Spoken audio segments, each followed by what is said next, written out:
నమస్తే, నేను మీ ఈశ్వర్. స్వాగతం. సీఎం రేవంత్ రెడ్డి కాంగ్రెస్ ప్రభుత్వం కొత్త రేషన్ కార్డులు జారీ చేసేందుకు కసరత్తు చేస్తుంది. పాత రేషన్ కార్డుల స్థానంలో టీజీ ప్రింట్తో కొత్తగా స్మార్ట్ రేషన్ కార్డులు జారీ చేసేందుకు రాష్ట్ర ప్రభుత్వం సిద్ధమవుతోంది. కొత్త రేషన్ కార్డులు సరికొత్తగా బార్ కోడ్తో రూపొందిస్తున్నట్టు సమాచారం. ఇప్పటికే కొత్త కార్డు స్వరూపంపై అధికారులతో ప్రభుత్వం చర్చలు జరుపుతున్నట్లు తెలుస్తుంది. ఇప్పటికే రాష్ట్ర కోడ్ను టీఎస్ నుండి టీజీగా మార్చిన విషయం తెలిసిందే. తాజాగా ఆహార భద్రతా కార్డుల డిజైన్ను మార్చేందుకు కసరత్తు చేస్తున్నట్టు తెలుస్తోంది.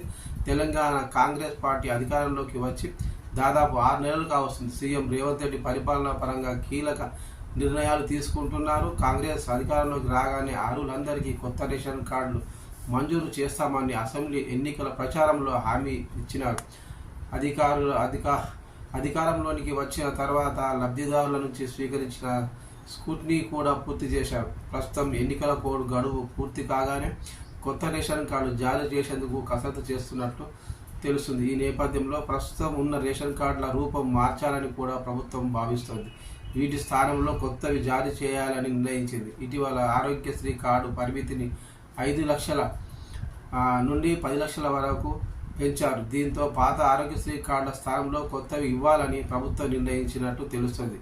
రాష్ట్ర వ్యాప్తంగా దాదాపు 90 లక్షల ఆహార భద్రత కార్డు కొత్తగా మంజూరు చేసే రేషన్ కార్డుల రూపం పూర్తిగా మార్చాలని ప్రభుత్వం సూత్రప్రాయంగా నిర్ణయించింది. కొత్త కార్డులో ఎలాంటి వివరాలు పొందుపరచాలి అనే అంశంపై అధికారులు కసరత్తు చేస్తున్నారు. ఉమ్మడి రాష్ట్రంలో రేషన్ కార్డు చిన్న పాస్ పుస్తకం తరహాలో పంపిణీ చేశారు. కాగా ఇప్పుడు వీటిని మార్చాలని ప్రభుత్వం సూచనాప్రాయంగా నిర్ణయించింది.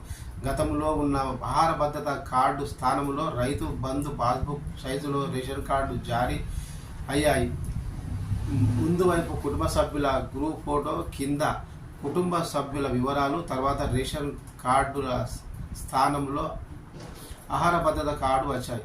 ఒక పేజీతో ఒక వైపే ఉండే ఈ కార్డులో యజమాని కుటుంబ సభ్యుల ఫోటోలు లేకుండానే కార్డుదారు కుటుంబ సభ్యులు రేషన్ దుకాణంకు వెళ్ళి రేషన్ దుకాణం కార్డు సంఖ్య మాత్రమే ఉన్నాయి. కానీ ఇప్పుడు ప్రభుత్వం మంజూరు చేయనున్న కొత్త కార్డులో ఎలాంటి వివరాలు పొందుపరచాలనే అంశంపై అధికారులు కసరత్తు చేస్తున్నారు. మొత్తం కుటుంబానికి సంబంధించిన సమాచారం ఒకే కార్డులో అందుబాటులో ఉండేలా కసరత్తు చేస్తున్నట్టు తెలుస్తుంది.